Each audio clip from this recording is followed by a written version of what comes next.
मसीह की हालेलुया। प्रभु का धन्यवाद करते हैं आज के अच्छे समय के लिए जो परमेश्वर ने हम सबों को दिया है। एक बार फिर से हम परमेश्वर के वचन पर विचार करने जा रहे हैं, मनन करने जा रहे हैं, चिंतन करने जा रहे हैं। जो आज की परिस्थिति चल रही है उस विषय में कुछ परमेश्वर ने हमारी अगुवाई की है ताकि उस विषय पर हम बातचीत कर सकें। आज जो वचन आपके सामने बांटना चाह रहा हूँ, मेरी तमन्ना है कि बहुतों तक पहुँचे। आप जो भी इस वीडियो को सुनेंगे, देखेंगे, मेरी आपसे विनती है कि ये अपने जानने वालों तक पहुँचाएं ताकि बहुत से लोग इस वचन को सुने और आशीषित हों और अपने आप को तैयार कर सकें ताकि जब प्रभु यीशु का आगमन हो तो उसके राज्य में जाने के लायक हो सकें। प्रभु का धन्यवाद करता हूं कि प्रभु ने हम सबों को अज्ञानता में नहीं रखा है। ये बात तमाम प्रभु के दास लोग बता रहे हैं, तमाम वीडियो शेयर की जा रही हैं ताकि हम इन बातों को और अच्छी तरीके से समझ सकें। क्योंकि जो बातें, जो समय आज चल रहा है, जो परिस्थिति आज संसार में चल रही है, इन सारी परिस्थितियों के विषय में परमेश्वर का वचन बहुत पहले से बता रहा है। जो कि बात बार बार बताई जा रही है कि बड़ी बड़ी घटनाएं होंगी, जगह जगह अकाल होंगे, भूकंप आएंगे, मरियां पड़ेंगी, महामारियां होंगी, बहुत सी ऐसी घटनाएं होंगी जिनको सुन करके लोगों के जी में जी नहीं रहेगा। लेकिन प्रिय बताना मांगता हूं आज परमेश्वर के वचन के माध्यम से हम सबों को परमेश्वर ने अज्ञान नहीं रखा है। हमें परमेश्वर ने बताया है अपने वचन के अंदर कि हमें किस प्रकार से अपने आप को तैयार करना है, हमारे लिए क्या उपाय परमेश्वर ने की है। प्रियो आज कुछ खास बातें बताना चाहता हूं। लिखा वचन के अंदर मत्ती रचित सुसमाचार में 24 अध्याय के 22 पद में इस प्रकार लिखा हुआ है। अभी तो जो चीजें चल रही हैं, जो परिस्थितियां चल रही हैं, अभी लोगों के जीव में जी नहीं है।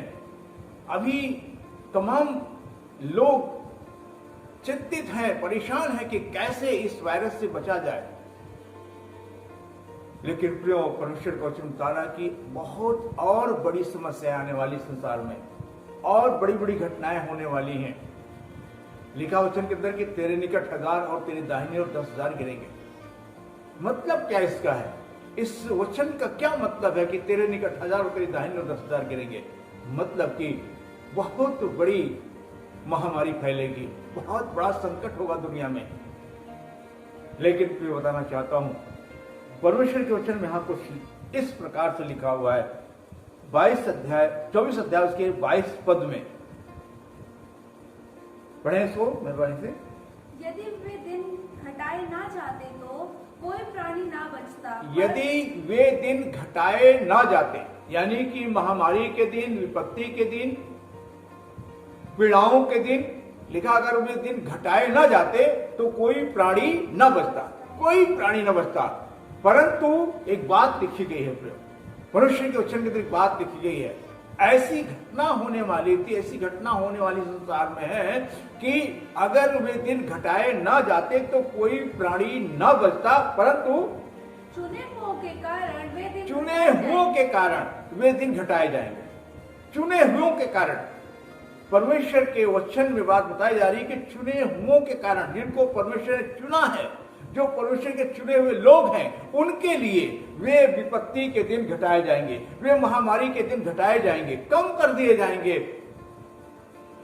क्योंकि ऐसी परिस्थिति होगी संसार में कि अगर वे दिन कम न किए जाते, घटाए न जाते तो कोई प्राणी न बचता। लेकिन प्रिय परमेश्वर धन्यवाद करता हूं कि परमेश्वर अपने चुने हुए लोगों पर दया करे और वह दिन कम कर देगा ताकि चुने हुए लोग बचाए जाए। 31 पद में लिखा हुआ है, इसी के 24 अध्याय के 31 पद में, वह तुरही के बड़े शब्द के साथ, तुरही के बड़े शब्द के साथ अपने दूतों को भेजेगा।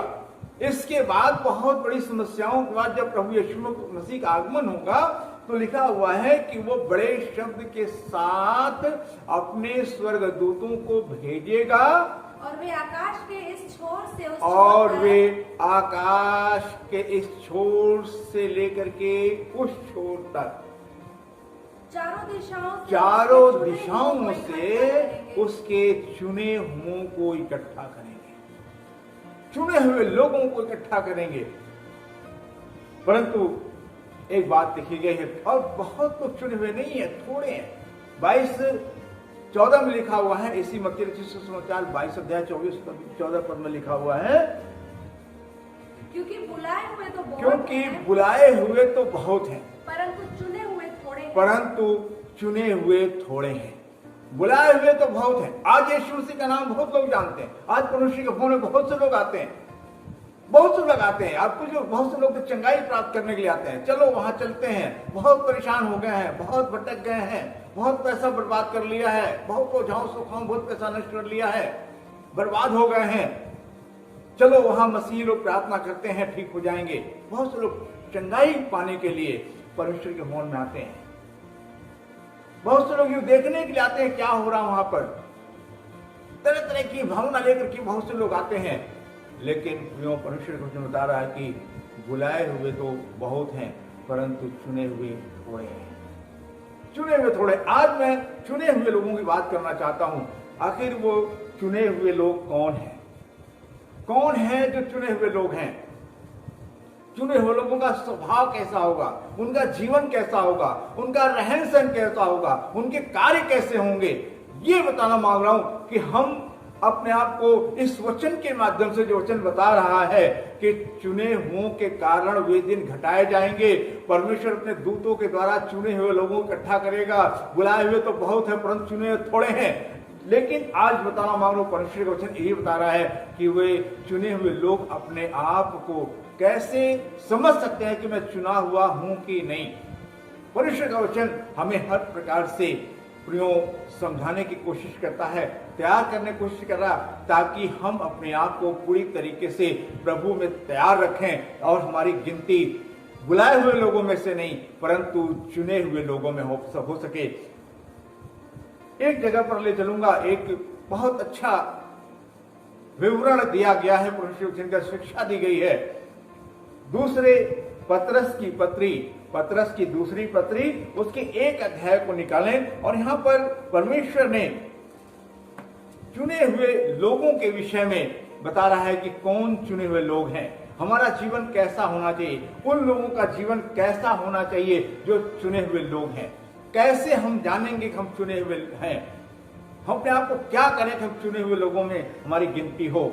इस विषय के लिए हम देखेंगे पतरस की दूसरी पत्री और उसके 1 अध्याय के 3 पद से लेकर के 11 पद तक बहुत खास वचन दिया गया है जो हमें अपने आप को पूरी तरीके से जांचने और परखने के लिए बताता है। अपने आप को हम खुद जांच सकते हैं, परख सकते हैं और अपने आप को हम तैयार कर सकते हैं। अगर इन दिनों में हमारे जीवन में कमियां हैं, हमारे अंदर ऐसी बातें हैं कि हम चुने हुए लोगों से बाहर हैं, तो हमें अपने आप को तैयार करने की जरूरत है। इसमें बताया गया कि हम कैसे अपने आप को तैयार कर सकते हैं, कैसे अपने आप को हम अपनी गिनती चुने हुए लोगों में कर सकते हैं। 3 पद से आराम से पढ़ना शुरू करें। क्योंकि उसके ईश्वरीय सामर्थ्य ने, ये यीशु की बात कर रहा, उसके ईश्वरीय सामर्थ्य ने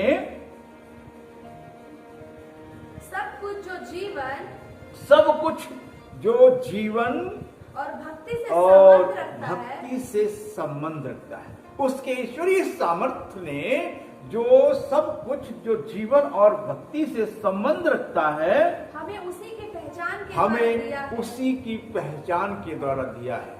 हमें यीशु मसीह की पहचान के द्वारा जीवन और भक्ति मिली है, उसी की पहचान के द्वारा दिया है। आगे, जिसने हमें अपनी ही महिमा और सद्गुण के अनुसार बुलाया है, जिसने हमें अपनी ही महिमा और सद्गुण के अनुसार बुलाया है। प्रभु यीशु मसीह ने हमें बुलाया है, तमाम लोगों को बुलाया है। कैसे बुलाया? अपनी ही महिमा और सद्गुण के अनुसार बुलाया है, अपनी ही महिमा और सद्गुण के अनुसार हमें बुलाया है। आगे, जिनके द्वारा उसने हमें बहुमूल्य और बहुत ही बड़ी प्रतिज्ञाएं दी है। और प्रभु ने हमें ऐसे ही नहीं बुलाया, साधारण तरीके से नहीं बुलाया है और साधारण विषय के लिए नहीं बुलाया है, यूं बुला लिया चलो आओ और चले जाओ, नहीं, बल्कि उसने हमें बहुत मूल्य और बहुत बड़ी प्रतिज्ञाएं दी हैं। प्रभु ने हमें प्रतिज्ञा दी है, बड़ी बड़ी प्रतिज्ञाएं दी हैं कि हम उसके राज्य के वारिस होंगे, हम उसके संतान बनेंगे, उसके संगी वारिस होंगे, हम उसके राज्य में उसके सिंहासन के समीप होंगे, उसके राज्य में तारों के समान चमकेंगे।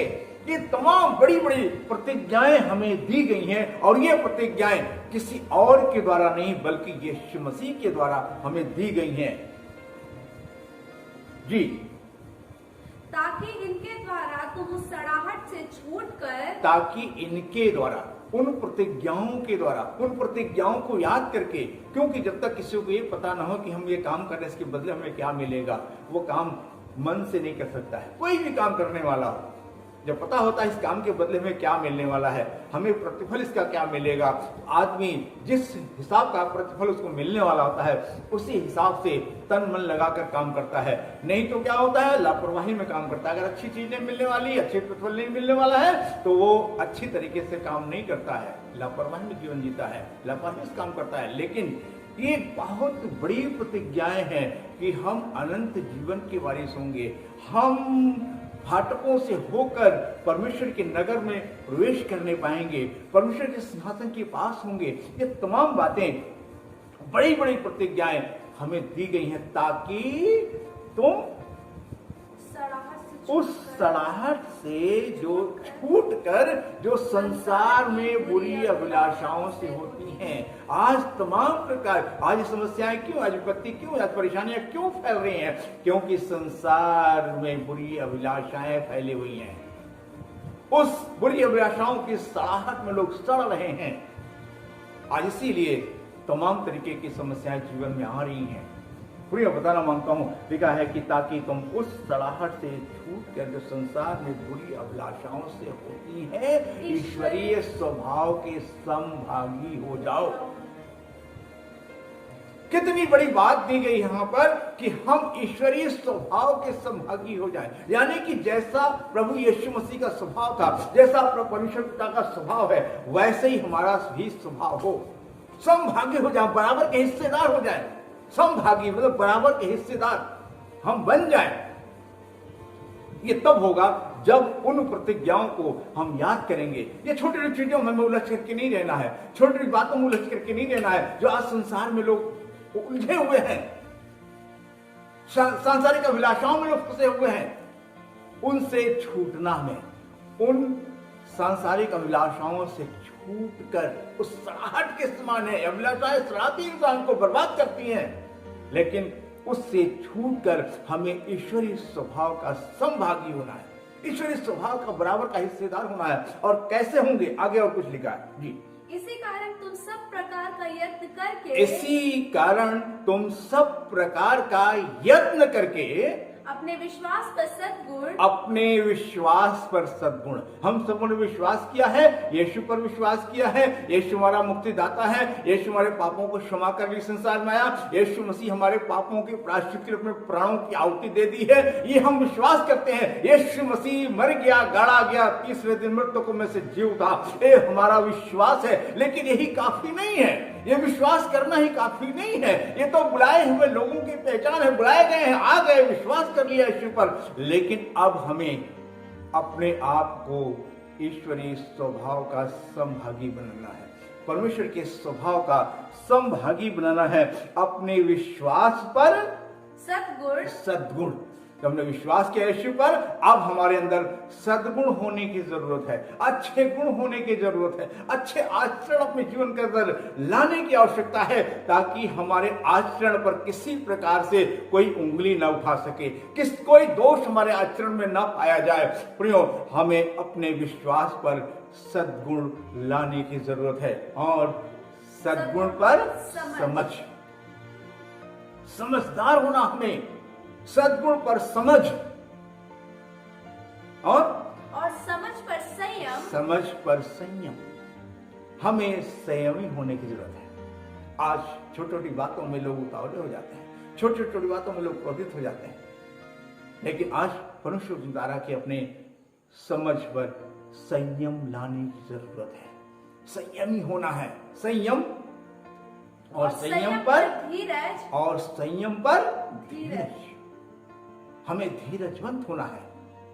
संयम पर धीरज और धीरज पर भक्ति और धीरज पर भक्ति, क्योंकि बिना धीरज की भक्ति नहीं हो सकती।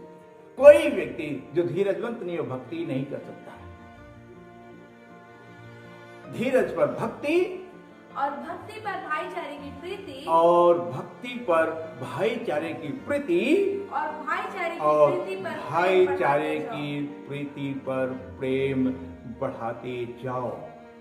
भाईचारे की प्रीति पर प्रेम बढ़ाते जाओ। प्रियो, पर दुनिया की बात क्या है, जो अगर आप पढ़ेंगे मत्ती रचित सुसमाचार में लिखा है कि अधर्म के बढ़ने से बहुतों का प्रेम ठंडा हो जाएगा। प्रेम ठंडा हो जाएगा, प्रेम खत्म हो गया दुनिया में। आज लोगों में आपसी भाईचारे का प्यार बहुत कम हो गया है। ये बातें परमेश्वर के वचन में आज लिखी गई हैं। आज नहीं लिखी, बहुत साल पहले आज लिखी गई है। आज ये चीजें पूरी हो रही हैं। हम लोग छोटे थे, 8-10 साल, 12 साल, 15 साल तक के थे, हम देखते थे कितना प्रेम लोगों में था। आपसी मोहल्ले में कितना प्रेम था। किसी कोई तकलीफ होती सब मिल करके उठा लेते थे। कैसे कैसे लोग एक दूसरे से प्रेम किया करते थे। लेकिन आज वो चीजें खत्म हो रही हैं। अधर्म के बढ़ने से बहुतों का प्रेम ठंडा हो जाएगा। और यहाँ वचन बता रहा है कि हमें परमेश्वर के वचन के अनुसार, परमेश्वर जैसा प्रेमी है, जैसा परमेश्वर प्रेम है, कहते हैं परमेश्वर प्रेम है, परमेश्वर प्रेम है, और वो प्रेम हमारे जीवन के अंदर आना है। वही परमेश्वर जो प्रेम हमारे जीवन के अंदर आना है। और भाईचारे की प्रीति पर प्रेम बढ़ाते जाओ, यानी कि विश्वास, सद्गुण, समझ, संयम, धीरज, भक्ति, भाईचारे की प्रीति और प्रेम, ये चीजें एक चुने हुए व्यक्ति का चिन्ह है, प्रमाण है कि वो चुना हुआ है कि नहीं।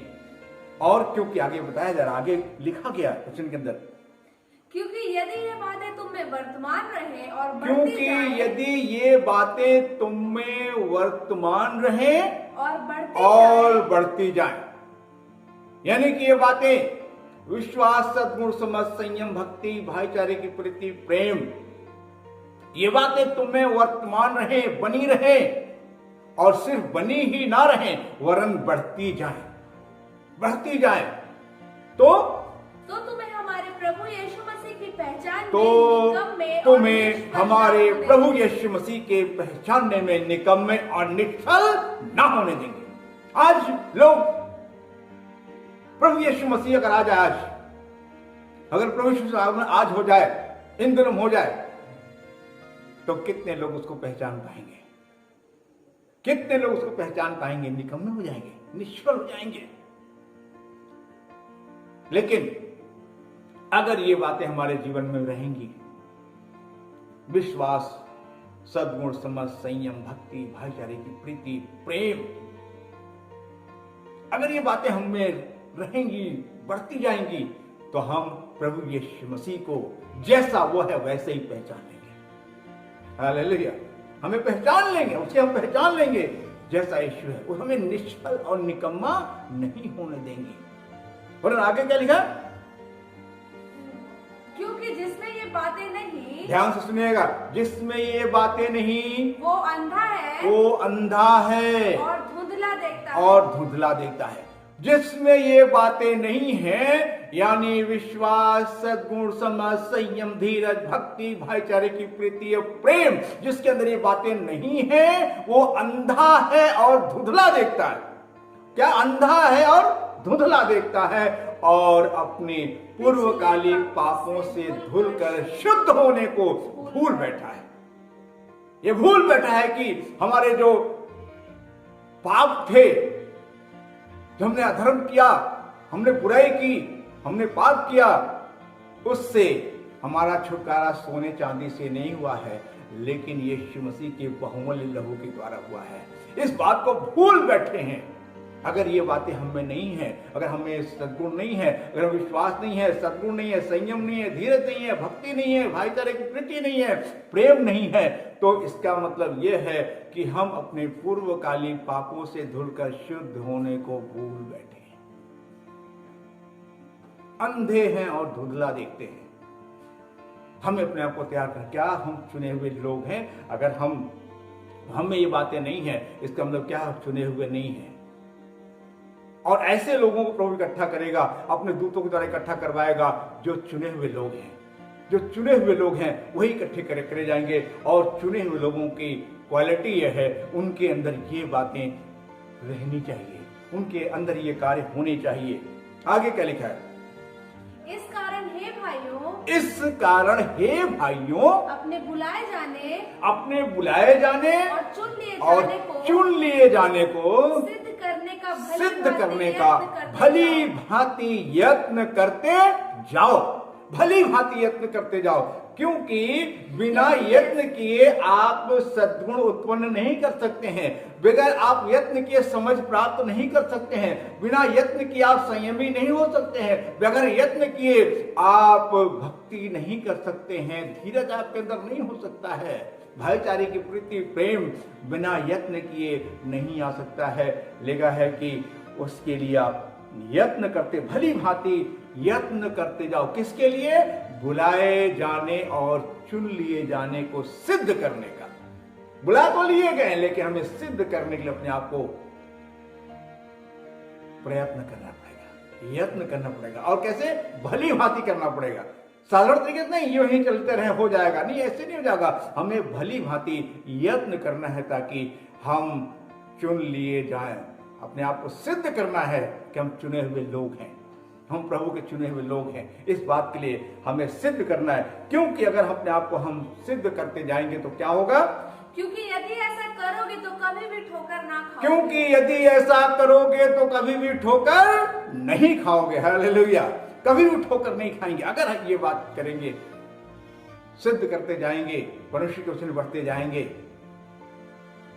विश्वास, सद्गुण, समझ, संयम, धीरज, भक्ति, भाईचारे की प्रीति, प्रेम में बढ़ते जाएंगे, तो हम कभी भी ठोकर नहीं खाएंगे। कभी भी ठोकर नहीं खाएंगे। उसके चुने हुए लोगों में से हमारी गिनती होगी। आगे, वरन इसी रीति से तुम हमारे प्रभु और उद्धारकर्ता यीशु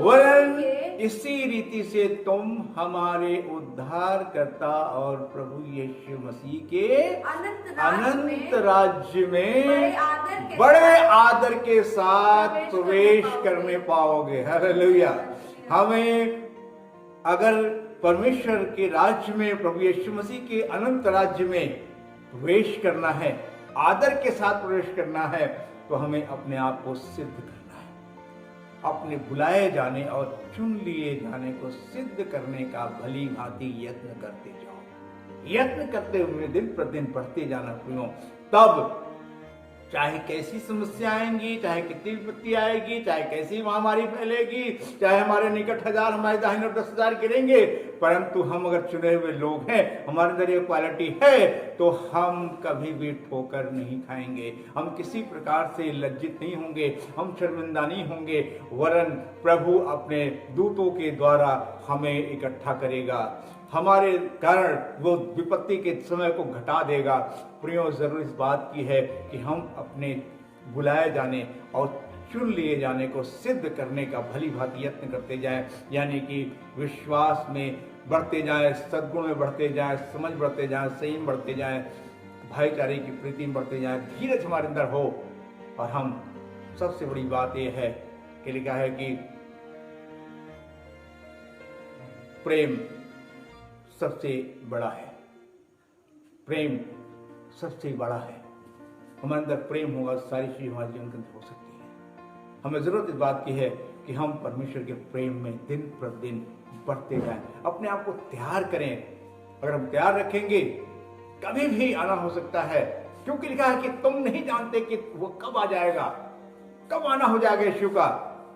जिस प्रकार से कोई नहीं जानता उसके घर में चोर कब आ जाएगा, चोर का अचानक से आना घर में हो जाता है, पता भी नहीं चलता और लूट के चोरी करके ले चला जाता है। प्रभु यीशु मसीह अचानक से आ जाएगा, किसी को पता नहीं रहेगा, यीशु मसीह अचानक से आ जाएगा। लेकिन जो तैयार रहेगा, जो अपने आप को सिद्ध किए रहेगा, वो चुने हुए लोगों में उसकी गिनती होगी और उसके स्वर्गदूत उसको इकट्ठा कर लेंगे और प्रभु यीशु मसीह के अनंत राज्य में उन्हें बड़े आदर के साथ ले जाएंगे और हम सब बड़े आदर के साथ उसके अनंत राज्य में प्रवेश करने पाएंगे। इसलिए प्रियो, हमारी प्रार्थना है कि जो भी लोग बुलाए गए लोग हैं, अपने आप को तैयार करें, सिद्ध करें, तैयार करें, ताकि जब यीशु आए तो उसके सामने खड़े होने के योग्य हो। वही तो लिखा है कि उसके आप सामने खड़े होने के योग्य बनो। वो तब होगा जब हम यत्न करते जाएंगे, परमेश्वर के वचन को मनन करते जाएंगे, चिंतन करते जाएंगे और विशेष रूप से उसके सामने घुटने टेकेंगे, प्रार्थना करेंगे, प्रभु से बल मांगेंगे, प्रभु हमें सामर्थ्य दो, प्रभु हमें शक्ति प्रदान करो, ताकि हम आपके अनंत राज्य में प्रवेश करने के लायक बन सकें। हमें समझ दीजिए प्रभु, ताकि हम आपके अनंत राज्य में प्रवेश करने के लायक बन सकें, अपने आप को हम सिद्ध कर सकें, हम अपनी गिनती उन चुने हुए लोगों में करा सकें।